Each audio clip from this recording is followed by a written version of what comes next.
किसान भाइयों और बहनों नमस्कार। आज हम आपको किसान संचार जीरकपुर निकट चंडीगढ़ के सौजन्य से चना की खेती की जानकारी दे रहे हैं। साथियों, असिंचित भूमि में चने की बुवाई अक्टूबर के दूसरे पखवाड़े से तथा सिंचित भूमि में अक्टूबर के अंतिम सप्ताह से लेकर नवंबर माह के मध्य तक पूरी कर लें।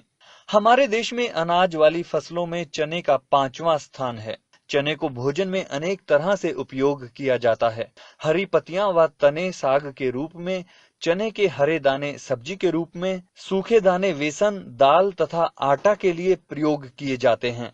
चने का पौधा बहुत स्वादिष्ट होता है, इसलिए चने के भूसे को अन्य चारा में मिलाकर खिलाया जाता है। किसान भाइयों, चना एक शरदकालीन फसल है। इसकी बढ़वार व विकास के लिए 15 से 25 डिग्री सेल्सियस तक का तापमान उत्तम रहता है, किंतु फूल बनते समय अधिक सर्दी व पाला उत्पादन को कम कर देता है। चना सभी प्रकार की भूमियों में उगाया जा सकता है, किंतु वे अधिक खारी या अम्लीय नहीं होनी चाहिए। चना मुख्य रूप से मध्यम उपजाऊ असिंचित रेतीली दोमट मिट्टी से भारी दोमट मिट्टी, जिनमें जल निकास का उचित प्रबंध हो, में उगाया जाता रहा है। सिंचित अवस्था में चना की फसल अच्छी पैदावार देती है। मध्य, उत्तर पूर्व व पश्चिमोत्तर भारत के मैदानी क्षेत्रों की कम सिंचाई सुविधा वाली भूमियों में चने की खेती बहुतायत में की जाती है। इन क्षेत्रों के लिए चने की उन्नत किस्में इस प्रकार हैं। C235 ये किस्म तराई व सिंचित क्षेत्र के लिए उत्तम है। यह अंगमारी रोग के प्रति सहनशील है, किंतु उखेड़ा रोग लगता है। इसकी औसत उपज 8 क्विंटल प्रति एकड़ है। इसके दाने भूरे पीले रंग के होते हैं। हरियाणा चना नंबर 1 ये असिंचित, सिंचित व पछेती बुवाई के लिए अच्छी है। इसके पौधे बौने, हल्के, हरे तने, शुरुआती शाखाएं लंबी व शेष छोटी होती हैं। फसल अगेती पकती है, दाने सुंदर व पीले होते हैं। ये उखेड़ा रोग के प्रति सहनशील है। इसमें फली छेदक सुंडी कम लगती है और औसत उपज 8 से 10 क्विंटल प्रति एकड़ है। हरियाणा चना नंबर 3 केवल सिंचित क्षेत्रों में नवंबर के प्रथम सप्ताह में बोनी चाहिए। इसके पौधे ऊंचे, मामूली फैलाव लिए सीधे बढ़ने वाले, पत्तियां चौड़ी व गहरे रंग की होती हैं। इसके दाने मोटे, भूरे पीले व आकर्षक होते हैं। औसत उपज 8 से 10 क्विंटल प्रति एकड़ देती है। ये किस्म उखेड़ा, जड़गलन व अंगमारी के प्रति अवरोधी है। हरियाणा चना नंबर 5 ये सिंचित क्षेत्रों के लिए उपयुक्त है। इसके पौधे लंबे, सीधे व कम फैलाव वाले होते हैं। पत्तियां चौड़ी व गहरे रंग की होती हैं। दाना मध्यम, भूरा पीला व आकर्षक होता है। ये उखेड़ा व जड़ गलन रोधी किस्म है जो 8.5 से 10 क्विंटल प्रति एकड़ औसत उपज देती है। हरियाणा काबली नंबर 1 ये किस्म सिंचित क्षेत्रों के लिए है। पौधे फैलाव वाले, अधिक शाखाओं वाले होते हैं। दाने मध्यम आकार के गुलाबी सफेद होते हैं। अन्य काबली किस्मों से कम उखेड़ा लगता है। इसकी औसत पैदावार 8 से 10 क्विंटल प्रति एकड़ है। हरियाणा काबली नंबर 2 इस किस्म के पौधे बढ़वार में कम, सीधे, हल्के हरे पत्तों वाले होते हैं। दाने सफेद व मोटे होते हैं। ये किस्म चने की मुख्य बीमारियों की रोग रोधी किस्म है तथा औसत पैदावार 7 से 8 क्विंटल प्रति एकड़ देती है। पूसा 362 इस किस्म के दाने सख्त व भूरे पीले होते हैं। 150 से 145 दिन में पकती है।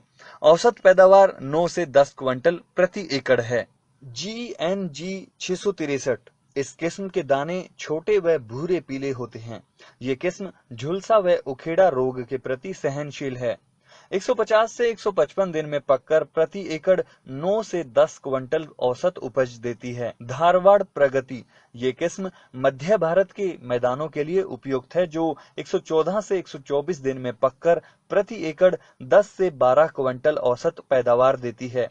सामान्यतः ये किस्म उखेड़ा और जड़ गलन अवरोधी है। HK2 पूर्वोत्तर मैदानों के लिए उपयुक्त है। उखेड़ा व जड़ गलन के प्रति अवरोधी किस्म है जो 130 दिन में पकती है तथा प्रति एकड़ 9 क्विंटल औसत उपज देती है। सूर्या ये जड़ गलन अवरोधी तथा 135 से 150 दिन में पकने वाली किस्म है जो प्रति एकड़ 8 से 10 क्विंटल औसत उपज देती है। अब इस बीज को छाया में फरेरा करके उसके ऊपर 2.5 ग्राम बेवस्टीन या आधा ग्राम ट्राइकोडर्मा प्रति किलोग्राम बीज की दर से अच्छी तरह लगा दें। इन दोनों उपचारों के बाद 2 कप पानी में 50-60 ग्राम गुड़ को घोलकर इस घोल को 1 एकड़ के लिए जरूरी बीज पर लगा दें तथा फिर 1 पैकेट राइजोबियम टीका तथा 1 पैकेट पीएसबी टीका को बीज पर छिड़ककर बीजों पर अच्छी तरह से हिला डुला कर लगा दें और तब बीज की बुआई करें। पर्याप्त नमी वाली भूमियों में चने की बुआई 30 सेंटीमीटर के फासले पर हल्की व मध्यम भूमि में जहां नमी कम हो वहां 45 सेंटीमीटर की दूरी पर सीड ड्रिल या पोरा विधि से कतारों में करें। ऐसे क्षेत्रों में जहां बाजरा, गवार या ज्वार आदि फसलों के बाद चने की फसल ली जा रही है, वहां नमी आमतौर पर हल्की से मध्यम दर्जे की होती है। ऐसी स्थिति में चने की बुआई 45 सेंटीमीटर की दूरी वाली लाइनों में करें। चने की बुआई दोहरी पंक्ति में भी की जा सकती है। 2 पंक्तियों के बीच की दूरी 30 सेंटीमीटर तथा दोहरी कतारों में आपसी दूरी 60 सेंटीमीटर रखें। इससे निराई गुड़ाई व अन्य कृषि क्रियाएं करने में सुविधा रहती है। इस विधि से बोई गई फसल पैदावार भी ज्यादा देती है। चने की सिंचित तथा असिंचित दोनों ही स्थितियों में बोई जाने वाली फसल के लिए प्रति एकड़ 12 kilogram urea, 100 kilogram single super phosphate तथा 20 किलोग्राम म्यूरेट ऑफ पोटाश को आखिरी जुताई पर या बुवाई के समय बीज से नीचे डालना चाहिए। सिंचित भूमि में उर्वरकों के साथ 10 किलोग्राम जिंक सल्फेट भी डालें। किसान भाइयों, उचित ये होगा कि आप अपने खेतों की मिट्टी का परीक्षण कराएं और परीक्षण रिपोर्ट के अनुसार ही उर्वरकों की मात्रा डालें। वैसे तो चने की बुआई असिंचित क्षेत्रों में ही प्राय की जाती है, परंतु सिंचाई करने से बहुत ही अच्छे परिणाम मिले हैं। अतः जहां तक हो सके चने की फसल में फूल आने से पहले बुवाई के 45 से 60 दिन के बीच एक सिंचाई करें। यदि वर्षा ना हो तथा मिट्टी में पर्याप्त नमी भी ना हो तो फसल में टाट यानी फलियां बनते समय भी एक सिंचाई जरूर करें ताकि पकाव अच्छा हो सके। निराई गुड़ाई की बात करें तो किसान भाइयों, चने की अच्छी पैदावार लेने के लिए पहली निराई गुड़ाई फसल बोने के 25-30 दिन तथा दूसरी 45 से 50 दिन पर अवश्य करें। लेकिन पछेती बोई फसल में दूसरी निराई गुड़ाई बुवाई के 45 से 60 दिन में करके खरपतवारों को निकाल दें। कीटों का प्रबंधन। दीमक। क्योंकि चना मुख्यतः असिंचित व कम नमी वाले क्षेत्रों में उगाया जाता है, इसलिए हल्की रेतीली तथा अर्ध नमी की अवस्था में दीमक चने की बुवाई से लेकर कटाई तक खेत में सक्रिय रहती है। इसकी रोकथाम के लिए खेत में पिछली फसल के अवशेष न रहने दें, कच्ची खाद न डालें तथा पहले बताया गया बीज उपचार अवश्य करें। कटुआ सूंडी। इस बहुभक्षी कीट की सूंडी उगते हुए पौधों को तने के बीच में अथवा बढ़ते हुए पौधों की शाखाओं को काटकर नुकसान करती है। इसलिए इसका आक्रमण होने पर 80 मिलीलीटर फेनविलरेट 20 ईसी या 50 मिलीलीटर साइपरमेथ्रिन 25 ईसी को 100 लीटर पानी में घोलकर प्रति एकड़ स्प्रे करें या 10 किलोग्राम फेनविलरेट 0.4% की प्रति एकड़ डस्टिंग करें। फली छेदक सूंडी। इस कीट की हरे या पीले रंग की सूंडी पत्तियों, कलियों व फलियों पर आक्रमण करती है तथा फलियों में बन रहे हरे दाने को खाकर नष्ट कर देती है। हरी सूंडी लगभग 30-40 फलियां खा जाती हैं। इनकी रोकथाम के लिए 400 मिलीलीटर क्विनलफास 25 ईसी या 400 ग्राम कार्बेरेल 50 डब्ल्यूपी या 200 मिलीलीटर मोनोक्रोटोफास 36 SL या 80 मिलीलीटर फेनलवेलरेट 20 ईसी या 125 मिलीलीटर साइपरमेथ्रिन 10 ईसी को 150 लीटर पानी में घोलकर प्रति एकड़ छिड़काव करें। जरूरत पड़े तो दूसरा छिड़काव 15 दिन बाद करें। लाइट ट्रैप या फेरोमोन ट्रैप लगाकर भी इसकी जनन क्रिया को कम किया जा सकता है। फल छेदक सूंडी लगने पर 250 लार्वा समकत मात्रा NPV का छिड़काव करके इस कीट का जैविक नियंत्रण संभव है। बीमारियां। उखेड़ा रोग। पश्चिमी क्षेत्र में उखेड़ा रोग की समस्या अधिक होती है, जो बुवाई के 3 से 6 सप्ताह बाद दिखाई देती है। इसके लगने पर पत्तियां मुरझाकर लुढ़क जाती हैं, परंतु उनमें हरापन बना रहता है। तने को लंबाई में चाकू से काटकर अंदर से रस वाहिनी भूरी काली या भद्दी सी नजर आती है। उखेड़ा रोग से बचाव के लिए मिट्टी में नमी बनाए रखें तथा 10 अक्टूबर से पहले बुवाई ना करें तथा उखेड़ा रोग रोधी किस्में जैसे हरियाणा चना नंबर 1, 3 व 5, हरियाणा काबली नंबर 1 व हरियाणा काबली नंबर 2 बोना चाहिए। फफूंदनाशी से बीजोपचार भी करें। तना गलन, पत्तियां बदरंग हुए बिना ही गिर जाती हैं। भूमि की सतह पर सफेद फफूंद तने को चारों ओर से घेर लेता है। बाद में सफेद पिंड से दिखाई पड़ते हैं, किंतु रसवाहिनी से भद्दापन नजर नहीं आता। फसल की अधिक बढ़वार तथा अधिक वर्षा होने की अवस्था में इस रोग की संभावना बढ़ जाती है। जड़ गलन रोग, ये रोग 2 प्रकार का होता है। पहला गीला जड़ गलन रोग, जो अधिक नमी वाली जमीन में पाया जाता है। दूसरा शुष्क जड़ गलन रोग है, जो चने में फूल व फलियां बनते समय लगता है।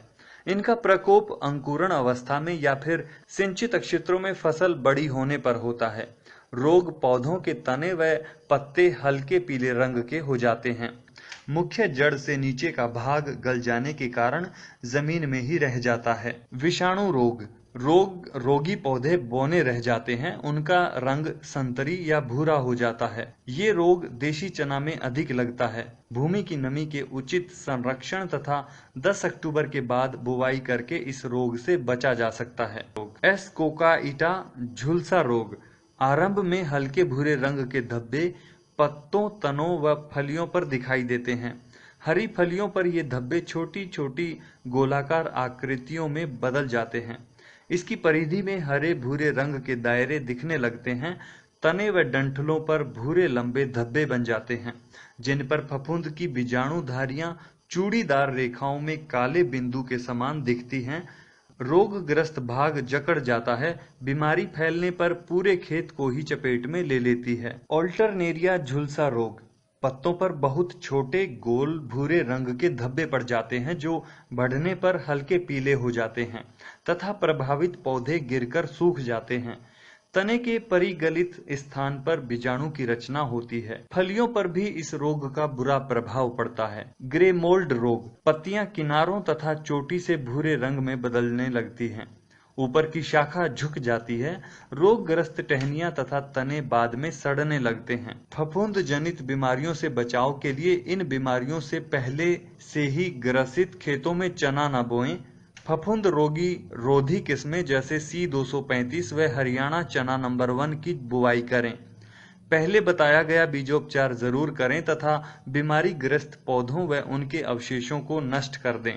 उपज बढ़ाने हेतु इन जरूरी बातों का ध्यान रखें। उन्नत किस्मों का प्रयोग करें। कीटों व बीमारियों से बचाव हेतु बीज का उपचार जरूर करें। संतुलित मात्रा में उर्वरकों तथा राइजोबियम टीके का उपयोग करें। बारानी क्षेत्रों में चने में फूल आने के समय 2% यूरिया का छिड़काव 10 दिन के फासले पर 2 बार करें। चना फसल में अलसी की लाइनें उगाना कीट नियंत्रण में सहायक है। यदि आप जैविक व वनस्पतिक ढंग से अपनी फसलों में पत्ती लपेट सूंडी, तना व फल या फली छेदक कीटों का नियंत्रण करना चाहते हैं तो इस नुस्खे को आजमा कर देखें। 1 किलोग्राम बेशरम की पत्ती, 500 ग्राम हरी तीखी मिर्च, 500 ग्राम लहसुन तथा 500 ग्राम नीम की पत्तियों को 10 लीटर गोमूत्र में कुचल लें। अब इस मिश्रण को तब तक उबालें जब तक ये आधा न रह जाए।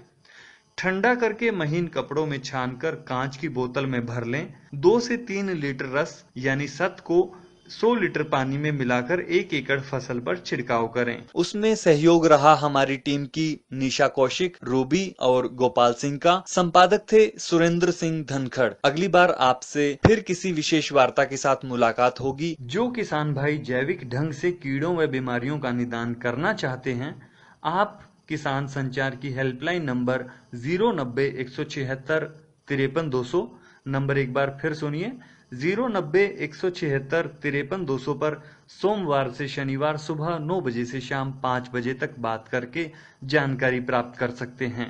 धन्यवाद।